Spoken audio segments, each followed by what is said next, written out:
think of ourselves as the most powerful beings in the universe, it's unsettling to discover that we're wrong.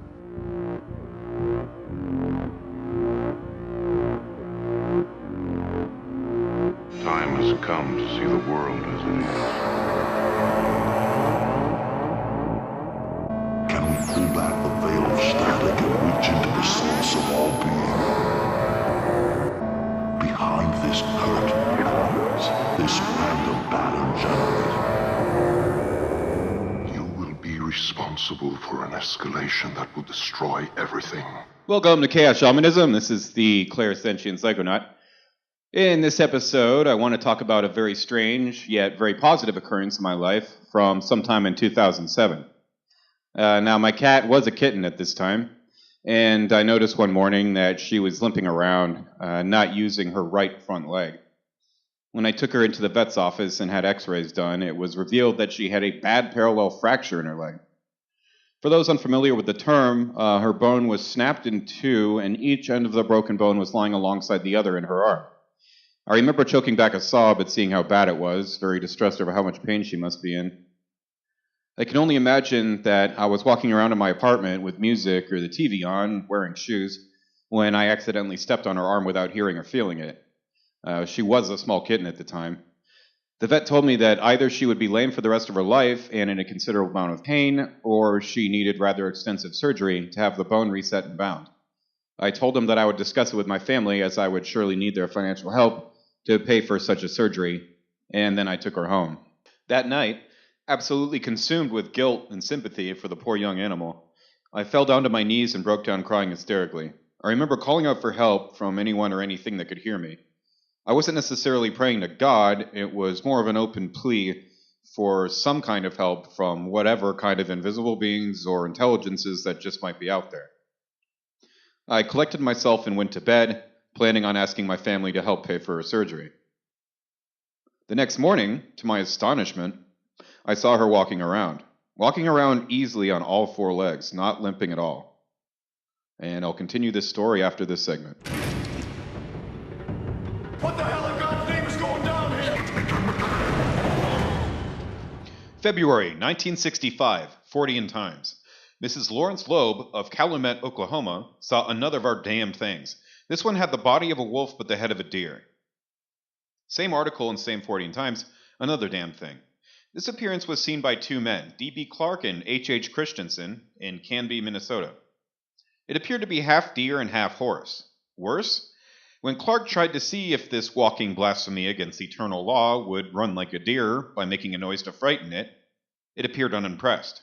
When he fired a shot in the air, it appeared still unimpressed. Worst of all, when Clark fired a shot near its legs, it appeared to walk off slowly, unlike normal deer, or normal horses for that matter. 21st of May, 1921, London Evening Standard. Thousands of frogs allegedly fell out of the sky at Gibraltar. 21st July, 1979, Soviet Weekly. In the village of Dargan Ata in Soviet Turkmenny, another shower of frogs, alive and hopping. 31st May, 1981, London Sunday Express. Another shower of frogs in Narplion, Greece, thousands of them alive and hopping. Comp Rendus, 3-54. Letter from Professor Pontus, who alleges that frogs fell from the sky near Toulouse in August 1804. Notes and Queries, 8-7-437. A downpour of frogs in heavily populated London on July 30th, 1838. Canadian Naturalist, 2-1-308. Frogs embedded in ice fell on Pontiac, Canada, July 11th, 1864. 12th of July, 1873, Scientific American. Frogs fell during a rainstorm in Kansas City, Missouri. Monthly Weather Review, June 1882. On June 16th, 1882, a rain of frogs and ice had fallen on Dubuque, Iowa. L'Astronomie, 1889-353. A fall of frogs in Savoy on August 2nd, 1889. Notes and Queries, 8-6-190. A fall of frogs in Wigan, England, during August 1894, and in the same month, a fall of mysterious jellyish substance, identified by one investigator as frog spawn in Bath, England. 11th November, 1979, Manchester Guardian. A more persnickety whirlwind, perhaps. This one didn't bother with frogs or penguins or even terns. It evacuated black puddings, eggs, bacon, and tomatoes on 4 houses in Castleton, Derbyshire.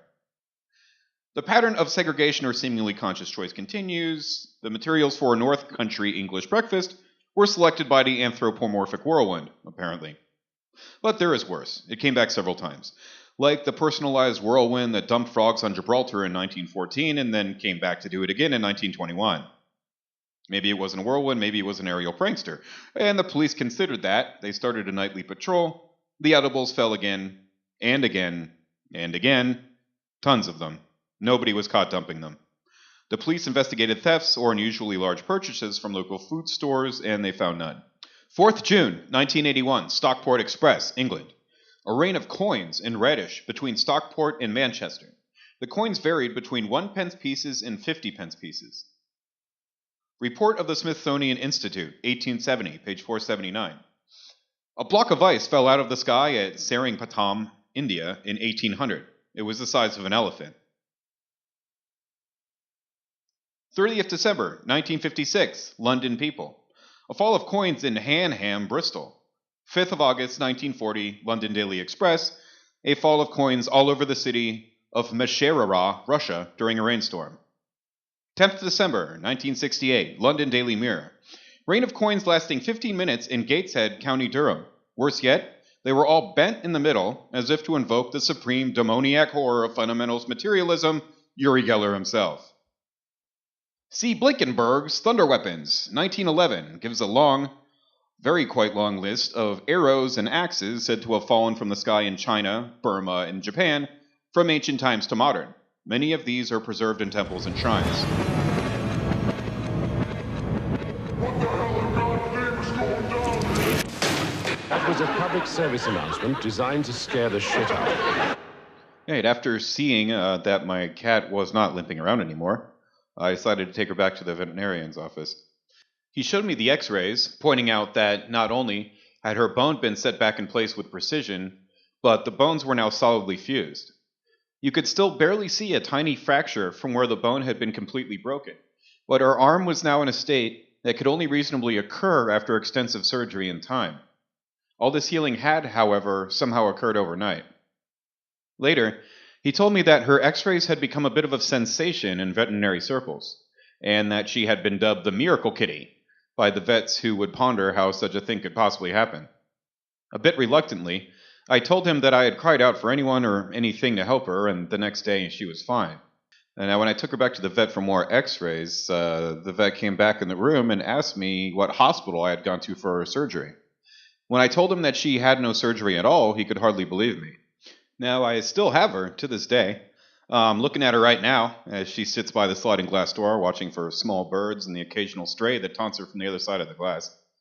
And I really don't know how her arm was healed overnight, but I do know that it made absolutely no sense in the perspective of a materialist view of reality. And I have a strong suspicion that my plea for help was somehow answered. Now, I know that this event fits perfectly into the category of a quote-unquote miracle, but I'm reluctant to use that word since it carries a lot of religious and, more specifically, Christian connotations. Considering that this was a point in my life where I had left every last vestige of Christianity behind and was actively embracing the pagan and the occult, which are consistently anathema to evangelical Christians, I would actually ascribe it to a decidedly unchristian source of power.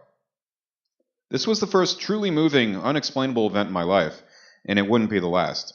It seems that as I moved away from a Christian upbringing and into pagan spiritual practices, prayers were finally, actually being answered by someone or something. He was abducted by aliens earlier this afternoon. That little girl got lost under the bed and she went into an alternate dimension. I'm going to read the introduction from the book Breaking Open the Head by Daniel Pinchbeck. When I began this book, I wanted to solve a mystery. I wanted to know why certain substances are revered in tribal societies throughout the world, but repressed as well as ridiculed in contemporary Western cultures. In the West, these substances are called psychedelics, a class of drugs that radically alter consciousness and perception. Unlike heroin or cocaine, most psychedelics are neither physically harmful or habit-forming. Yet they are considered so frightening and dangerous that possession of them is punished by long prison sentences. Although they were once thought to expand consciousness, which sounds at least theoretically desirable, no sane adult can be allowed legal access to them. The word psychedelic, mind manifesting, was coined in the 1950s during our culture's brief enthusiasm for chemical self-discovery. The term itself is a bit vague, as the entire set of these substances tends to escape precise classification. In this book, I have, for the most part, limited my discussion to traditional and well-known visionary catalysts, including psilocybin-containing mushrooms, peyote, the Amazonian potion ayahuasca, LSD, iboga, and dimethyltryptamine, or DMT. I have also looked into a few recent discoveries. To keep my task manageable, I have not discussed marijuana or ecstasy, better described as an empathodelic, or ketamine, an anesthetic inducing out-of-body experiences. In the mid-1960s, most of the known psychedelics were outlawed, and the mainstream vogue for consciousness expansion ended soon after. In the next decades, the media repeatedly associated psychedelics with blown minds, wasted potential, and social chaos. The notion persists that to dabble in psychedelics, to trip, is to risk madness. Preserved in pockets of the undeveloped world, shielded from the rapid ravages of modernization by dense jungles or mountains, it is still possible to encounter intact shamanic cultures. Among these people, plants that induce visions are the center of spiritual life and tradition. They believe that these plants are sentient beings, supernatural emissaries. They ascribe their music and medicine, their cosmology, and extensive botanical knowledge to the visions given to them in psychedelic trance. For tribes in Africa, Siberia, North and South America, and many other regions, rejection of the visionary knowledge offered by the botanical world would be a form of insanity. While researching this book, I visited shamans in West Africa, Mexico, and the Ecuadorian Amazon. In Gabon, a small country on the equator, I went through a Bwiti initiation, eating iboga, a psychedelic root bark that induces a trance lasting for 30 hours. Some of the Bwiti call this ceremony breaking open the head. The bark powder temporarily releases the soul from the body, allowing the initiate entry into the African spiritual cosmos, where he is shown the outline of his fate. Breaking Open the Head follows two tracks. On the one hand, I examine the cultural history of psychedelic compounds in the modern West, looking at the intersection of archaic drugs and modern thinkers leading into the 1960s, a failed mass cultural voyage of shamanic initiation, and up to the present day. One inspiration is Walter Benjamin, the German Jewish thinker who experimented with hashish and mescaline in the 1920s. Benjamin thought that visionary intoxication, achieved through drugs or other means, could be a profane illumination, shattering the hypnotic trance of modern life. The reader, the thinker, the flaneur are types of Illuminati just as much as the opium eater, the dreamer, the ecstatic, Benjamin wrote. Not to mention that most terrible drug, ourselves, which we take in solitude. That most terrible drug, myself, is the subject of the book's other inquiry. Once upon a time, not so long ago, I was the typical Manhattan atheist, suspicious, cynical, disbelieving in metaphysical possibilities. Due to a tweak in my character, my cynicism increasingly tormented me. Without any higher vision, life seemed unbearable and pointless. Compelled by my despair and self-disgust, I decided to poke at the limits of my disbelief. If not the safest or most legal route, certain chemical catalysts seemed the fastest and most direct means of self-testing whether this reality was all that could be known. Taking myself as a psychedelic case history, I described my own leaps and crashes through the neurochemical looking glass. Breaking Open the Head tells the story of how my own head was broken open, and how I have gingerly tried to put the pieces back together. It is the record of a subjective, incomplete, and occasionally harrowing, often alienating, yet exhilarating and fun process of discovery and transformation. I believe that psychedelic drugs, used carefully, are profound tools for self-exploration.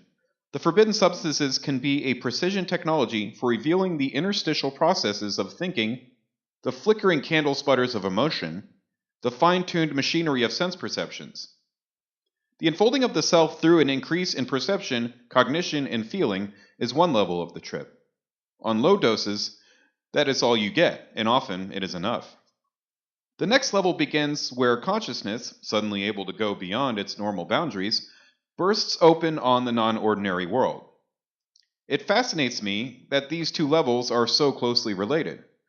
It is as if the mind were a rocket, gathering force as it speeds along a runway until it finally lifts into space, beyond the tug of gravity, where all the rules are different. Why should a process that begins by sharpening normal perceptions, making colors brighter, enhancing awareness of patterns in nature, lead seamlessly into quote-unquote abnormal perceptions, into paintings that breathe, statues that dance, trees that writhe with faces and limbs?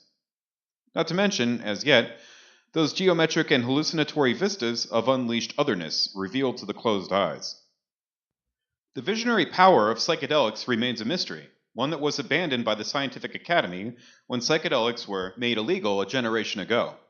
Equally mysterious, why should the private exploration of one's inner reality, by chemical or other means, be considered a serious threat to a free society?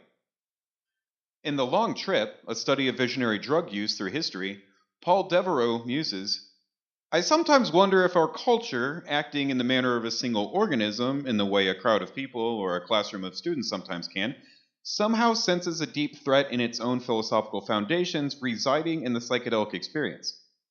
This might help account for the otherwise irrational hatred and repression of the use of hallucinogens and the smirking dismissal of the psychedelic experience as a trivial one by so many of our intellectuals. It is the nature of repression to be invisible. Something that is repressed can't reveal itself to us, can't appear as a break in our awareness. Then we would see its workings and the repression would be dispelled. In a world of information overload and perpetual distraction, repression manifests as a dismissive giggle, a yawn of boredom, a sin of omission. Repression is reflexive, notes the literary critic Frederick Jameson. That is, it aims not only at removing a particular object from consciousness, but also and above all, at doing away with the trace of that removal as well, at repressing the very memory of the intent to repress. For over 30 years, a tremendous force of cultural repression has been exerted on the subject of psychedelics. And yet, it cannot be said that our culture frowns on the use of consciousness-changing substances. Marijuana is forbidden, but alcohol and nicotine, far more destructive drugs, are consumed in mass quantities. While psychedelics are outlawed, 27 million Americans currently take antidepressants such as Zoloft or Prozac. These days, most people are far more suspicious of plant compounds safely ingested by human beings for tens of thousands of years than they are of selective serotonin reuptake inhibitors, or SSRIs, or other powerful, utterly synthetic mood and mind-altering drugs created in the last decades by a pharmacological industry motivated by profit. Antidepressants fit our society's underlying biases. Psychedelics, emphatically, do not. Is it possible that we have demonized hallucinogens because we fear the contents of our own minds? When he tried mescaline for the first time, the chemist Sasha Shulgin found, quote, "The world amazed me, and that I saw it as I had when I was a child. I had forgotten the beauty and the magic and the knowingness of it in me." End quote. He realized the tiny amount of white powder he had ingested could not have caused such profound visions. It had only revealed what was inside of him. He understood that, quote, "Our entire universe is contained in the mind and the spirit. We may choose not to find access to it, we may even deny its existence, but it is indeed there inside us, and there are chemicals that can catalyze its availability." End quote. The nature of consciousness remains a mystery that Western science cannot penetrate.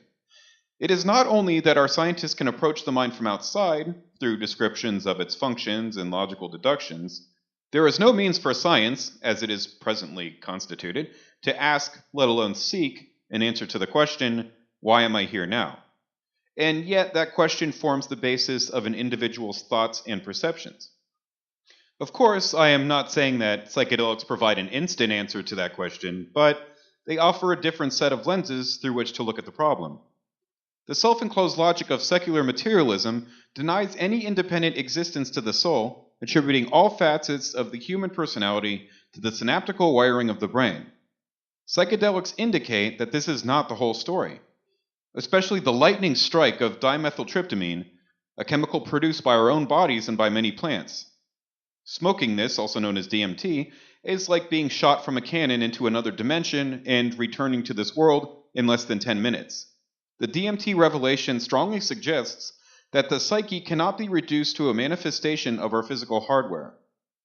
Carl Jung wrote, quote, "People will do anything, no matter how absurd, in order to avoid facing their own souls," end quote.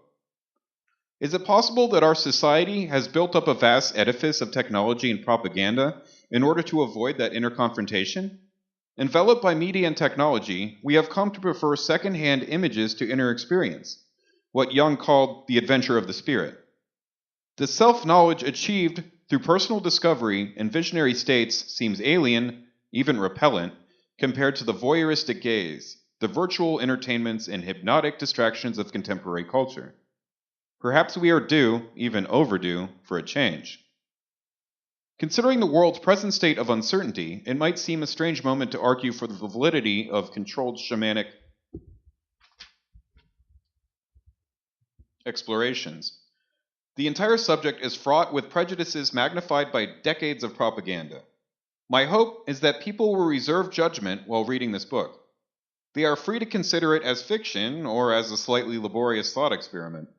I do not advocate or suggest that anyone should violate any law, no matter how poorly conceived, antithetical to human nature and dignity, or excessively punitive that law might be. While undertaking this experiment, I have kept in mind a comment by the philosopher Jean-Francois Lyotard. Quote, "Being prepared to receive what thought is, not prepared to think, is what deserves the name of thinking." End quote.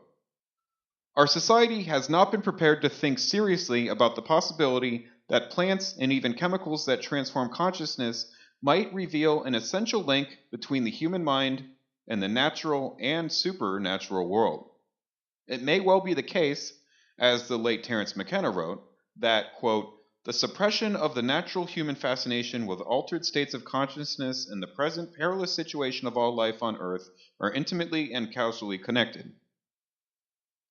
End quote. We have pursued frighteningly Faustian knowledge about the physical world without developing deeper awareness of our inner selves. If we don't find some means of correcting this imbalance, we may face the most dire consequences. Some might consider this book a provocation. It was not meant as one. What took me to Gabon and Ecuador and into the inner recesses of my own psyche was a yearning for meaning and spiritual truth in a world that seemed devoid of both. The study of psychedelic shamanism encompasses a vast number of areas, from botany to chemistry, from cultural history to mysticism. I am an expert in none of them. All I can offer is a record of my own findings. It is, of necessity, incomplete, personal, and highly subjective. It is, from this vantage point, difficult to conceive that psychedelics might ever receive official sanction or that the diabolical war on drugs will ever come to an end. But who knows?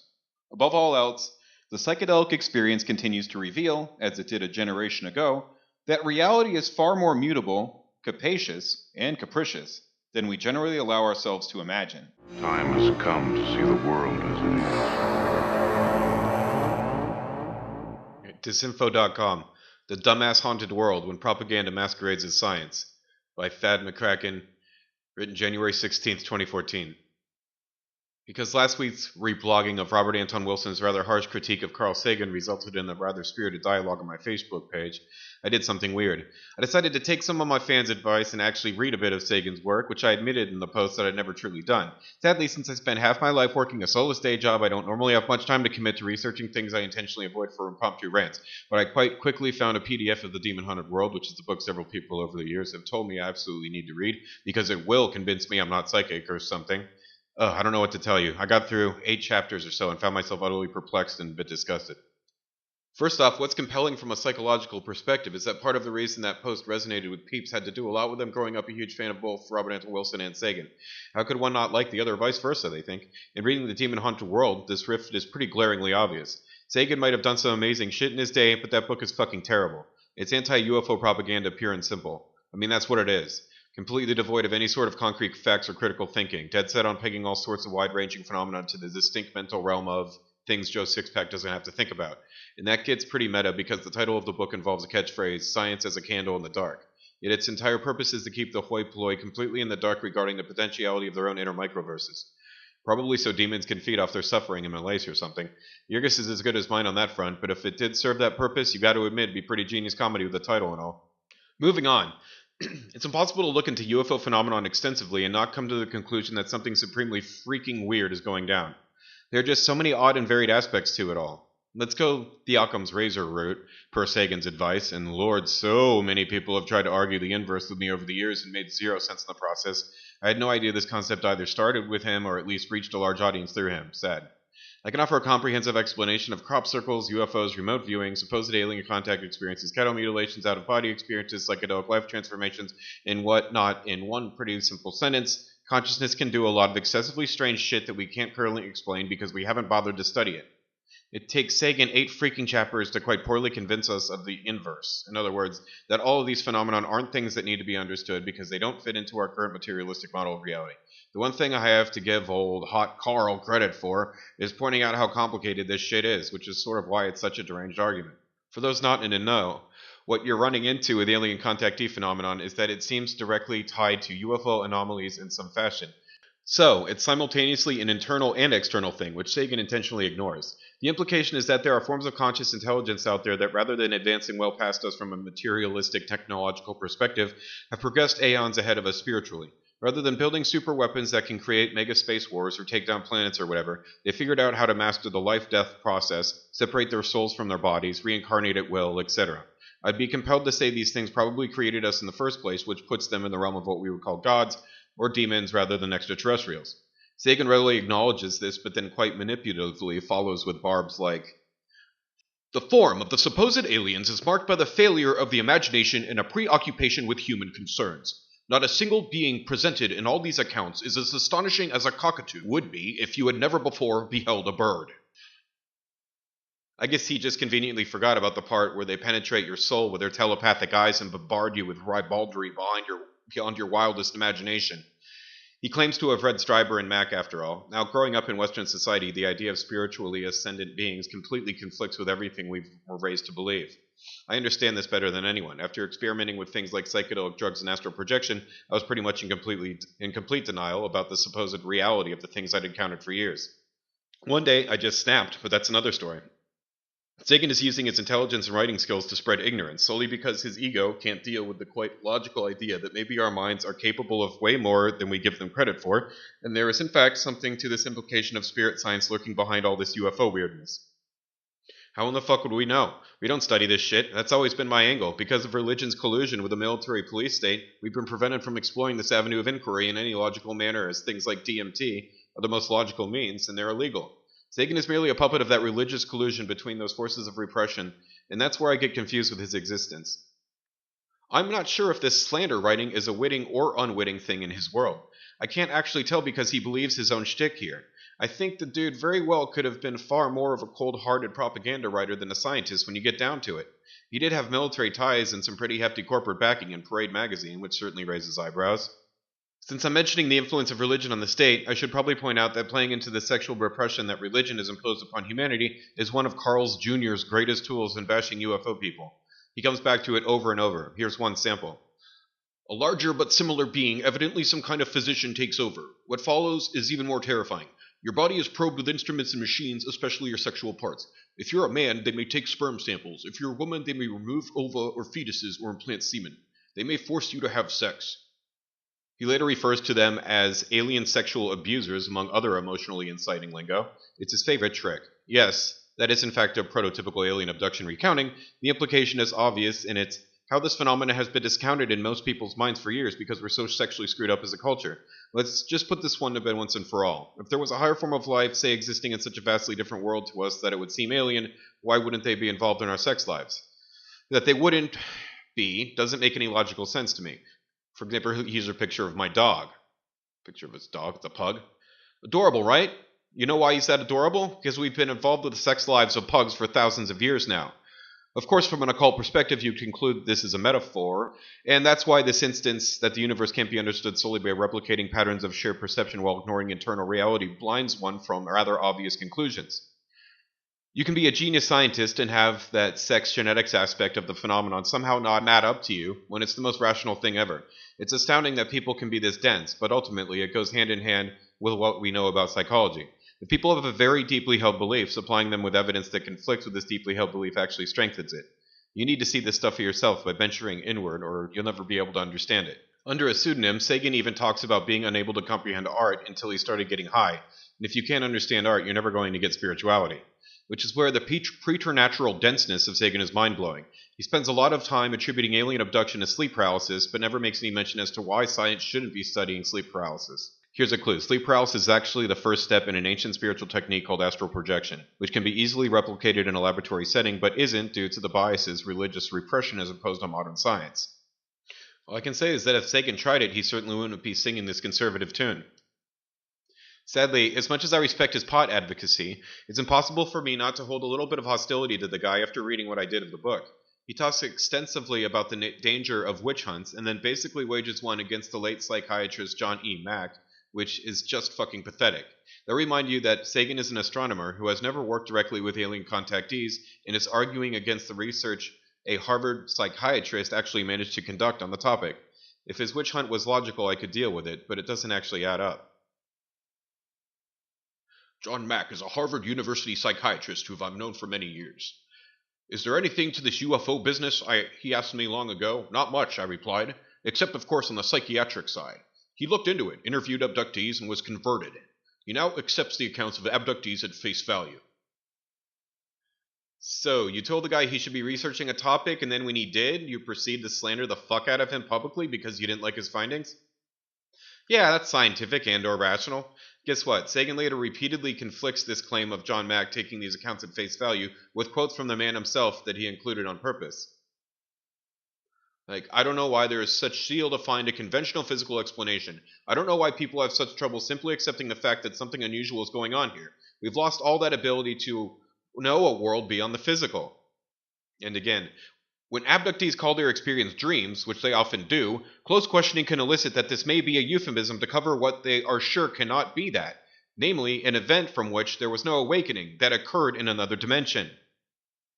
Those are quotes from John Mack that Sagan intentionally includes in the book, where he is arguing the point that Mack believes he's studying flesh and blood aliens. If you'll recall, Mack was put on academic probation at Harvard for insinuating that his research is suggestive of revising science to include inner experiences. If he would have concluded that it was just another mental illness, they would have been cool with it.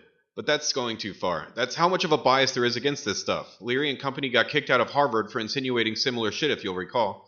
I repeatedly heard Dr. Mack state that if he knew the insane amount of negative energy that would have been directed towards him because of his research, he never would have conducted it in the first place. Fine work with that, Sagan devotees. You've effectively made it impossible to study a growing and largely misunderstood avenue of human psychology to preserve your flat Earth society. Fine work indeed. All in all, I've got to give Robert Anton Wilson credit once again. In reading some Sagan, I found his critique of Hot Carl to be entirely on point, at least in the case of this particular book. The guy goes on and on convincing the reader that he's an expert in a bunch of areas where he possesses exactly zero expertise.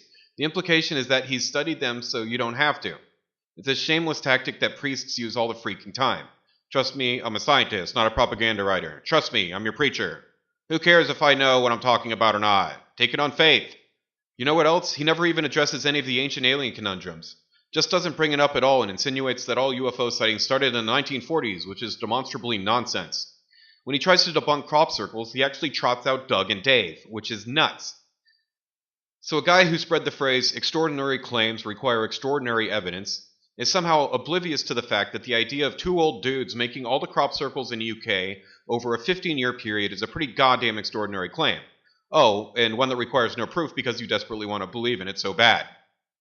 We'll just ignore the fact that their alibis didn't check out and that they were proven to be the frauds, not the crop circles they claim to make. Moreover, Sagan believes in aliens. He just thinks that UFO sightings, inter-alien contact experiences, shamanic initiation rites, and crop circles have absolutely nothing to do with them, and he knows because he's an expert, remember. Yep, you contact purely physical aliens, which probably exist, and have nothing to do with any of that stuff, by shooting radio signals into space. That's what he thought, and it got massive funding with very little resistance. Oh, hey, let me get on my radio and get to the bottom of how that's been going. Wait, we barely even use the radio much as a means of communication anymore just a few decades later. Obviously, a species far in advance of us would communicate through interstellar space in this manner, right? Obviously. One last point. Some people take an affront to Carl Sagan as an affront to science in general. All I'm saying is that rather than giving the transformative Godhead experience to the public, which would seemingly be fairly easy to accomplish if we put any effort into it, modern science is quite literally building murderous robots and wealth-gouging algorithms instead. Just your friendly neighborhood occultist reminding you that maybe, just maybe, there's something supremely fucked about that. Most of my heroes don't appear on no stamps. Science can explain everything if we look hard enough. Shut up, science bitch. I've read from various people, be they self-proclaimed mediums or occult practitioners, that Christians are not only unblessed, so to speak, but seem to be particularly cursed in a way. They say that because of the nature of their belief system, evangelical Christians are saturated with negative emotions and energies. Their emotions and thoughts are fueled by fear and hatred, which causes a sort of negative cosmic backlash on themselves. One could argue that Christians are all about peace, love, and compassion, but the truth of the evangelical world is very different. A belief system which posits that the majority of people are going to be condemned to eternal suffering by a God who defines himself as love incarnate and demands to be worshipped is honestly a cognitive and epistemological nightmare. To live a life completely couched in such horrible negativity is to live a life which begs to invite suffering and misfortune. Being raised in that evangelical world, I would be bombarded daily with everyone's tragedies, sicknesses, and misfortunes via prayer requests in church and the Christian school I was attending. I used to assume that the oversaturation of misfortunes was merely an effect of prayer requests themselves. Non-Christian people generally do not reveal all their personal problems to friends and strangers, so I assumed that the perceived glut of Christian misfortunes was due entirely to the practice of prayer requests alone.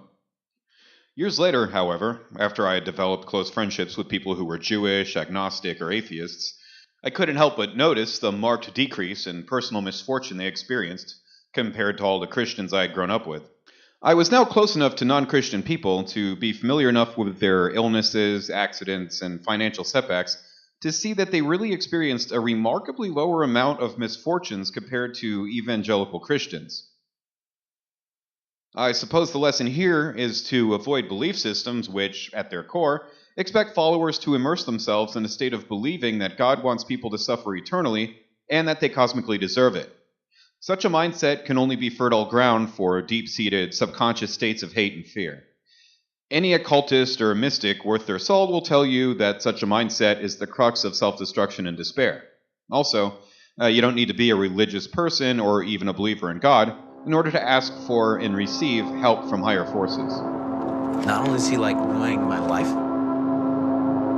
but with all this God shit that he's into, he could be ruining my afterlife. It's a sort of interdimensional vagina that somehow appears. I can interact with it. Fabric of the entire universe could be torn apart. I know my mind is changing. I'm already too far gone to know what to do.